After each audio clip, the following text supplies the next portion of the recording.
Joined now by our international correspondent, Alex Newman. Alex, thank you again, as always, for being here. Great to be here. Thanks so much, Duke. And you've worked on a really important project. You know, we've had in the big shuffle and the big fuss about No Child Left Behind and then Common Core, how bad the curriculum is, the pedagogy is, all the sexuality. One of the things that gets a little bit lost is the complete refocusing of American education, not around achievement, not around merit, not around academic excellence, but really turning our high school classrooms, middle school classrooms into sites of social and emotional learning.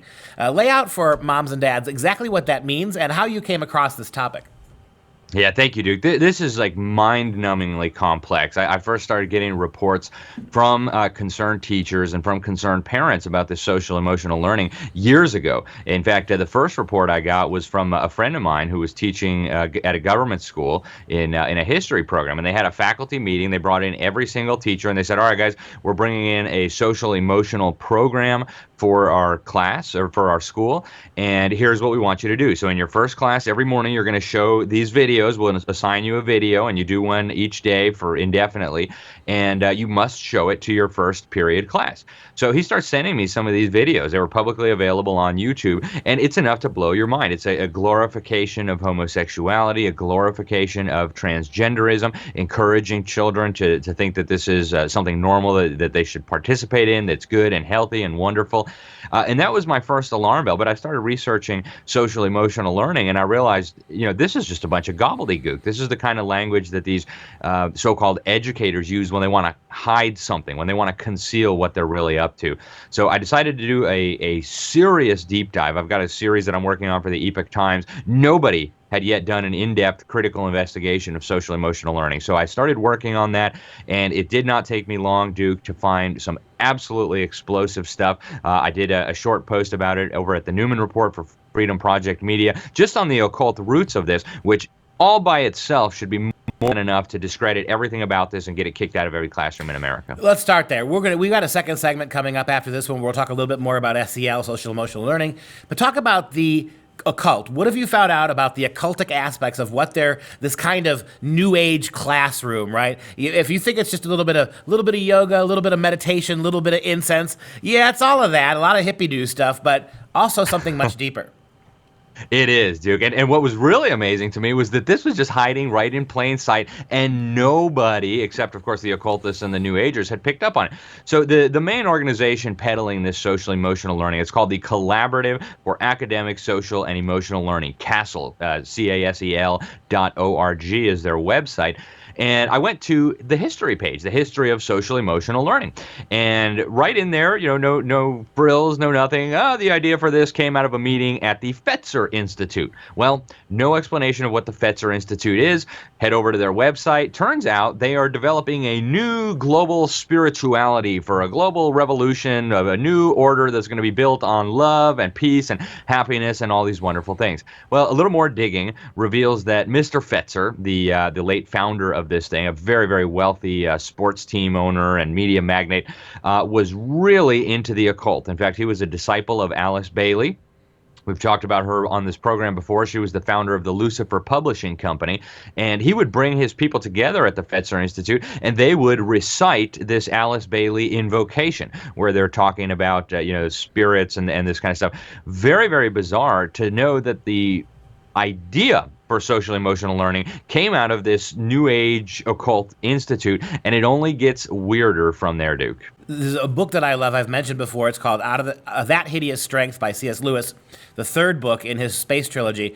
It sounds exactly what Lewis warned us about back in the 1940s. It's an organization called NICE, N-I-C-E, right? Which is an anagram for exactly what you're talking about. All of this mind control, all of this occultist playing around with spirits and powers, and the entire the objective of this cult, the NICE, was to transform the way English people thought, particularly English kids thought, and to control their minds. It's almost like there's something out of science fiction what they're playing around with.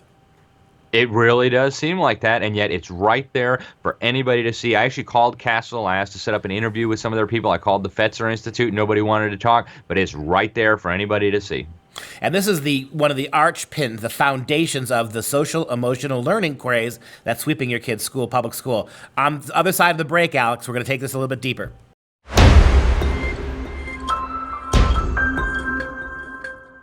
Back again with Alex Newman, our international correspondent. And in the first 5-minute segment, Alex explained to us how this social emotional learning trend, which has swept the public schools from kindergarten, pre-K, all the way through high school. It's the importation of sociological and quasi-theological meditation practices into the classroom. All those things are true. But as you pointed out in the last 5-minute segment, Alex, the heart of this is an institute that's very deeply involved with the occult. Just take another a second or two and explain that, and then let's talk about, in a broader sense, what exactly is SEL in spite of its occult origins, and how does the occult fit with what they're doing to your kids in classrooms?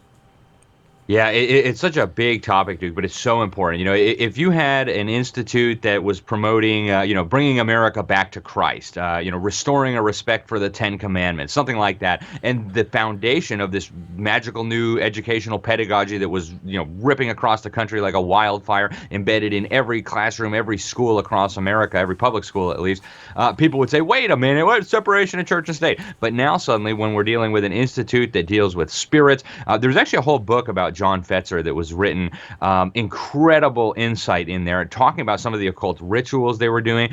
They had this Benjamin Krem there. They were hoping to summon up the Maitreya, and a Christian was at this meeting and said, wait a minute, started saying the Lord's Prayer, kind of poured ice on the whole thing. But it gives you a sense of just where these people are coming from, right? This is not just a new mode of education. This is something with deep roots in the occult. It involves spirituality, and it has now saturated and permeated government school programs all across America. So really what's happened, in 2 sentences, what happens to our public schools is the takeover by social justice education. Black Lives Matter, 1619 curricular, radical left-wing positional politics, advocacy policies they are pushing on your kids, followed with this new age, hippie cultish, and ultimately occult view of viewing spirituality. That's a very dangerous combination.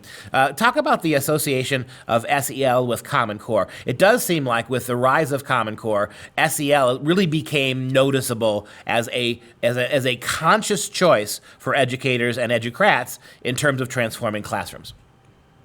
Yeah, it really is. And the two are deeply intertwined. In fact, social emotional learning is now viewed as this whole new approach where you really leave academics out. And Common Core has been fundamental to this transformation where, academics and actual knowledge and thinking skills are being thrown out the window, and they're being replaced with this idea that's at the core of social emotional learning, that we need to have the right values and attitudes as determined by the government. So the government will decide, we think people should be tolerant. And, everybody agrees, well, yeah, tolerance is good. But then they take that and they say, well, then we need to instill the attitudes that we want in these children toward homosexuality, toward open borders, toward transgenderism, toward, pick your topic du jour.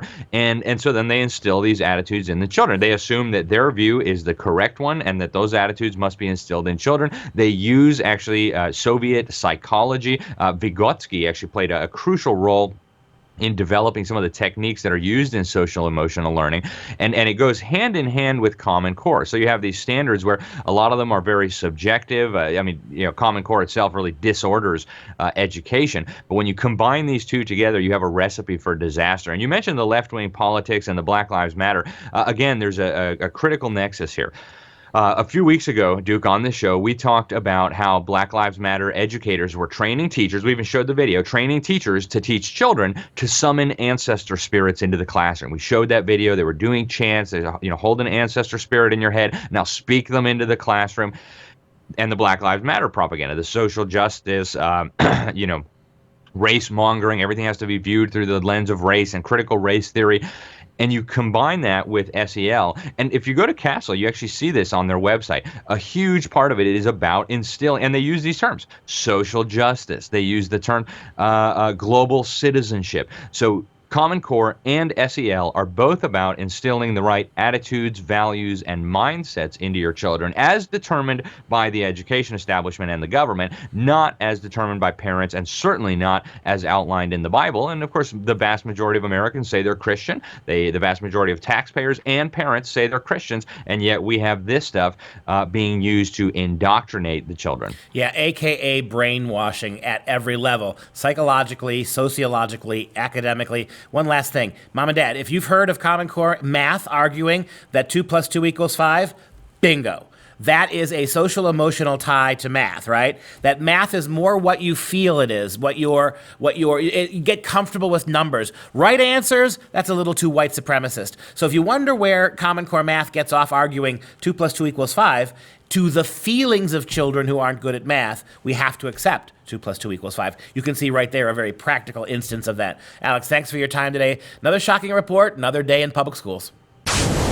Hey guys, most of you know that our little Dr. Duke show is being hidden and demonetized by the creepy crawlers at YouTube and Facebook. Sadly, this impacts our long-term ability to produce the kind of quality show that you've gotten used to. So we've decided to tackle the problem by launching our own new Patriot Club. Yes, for 99 tax-deductible dollars once a year, 99, you will not only keep our show going, but we'll ship you this fabulous stainless steel tumbler, etched with the American flag and the words, "Freedom never tasted so good." Visit patriotclub.us and become a Patriot member today. That's patriotclub.us to support our show and to drink from the font of freedom.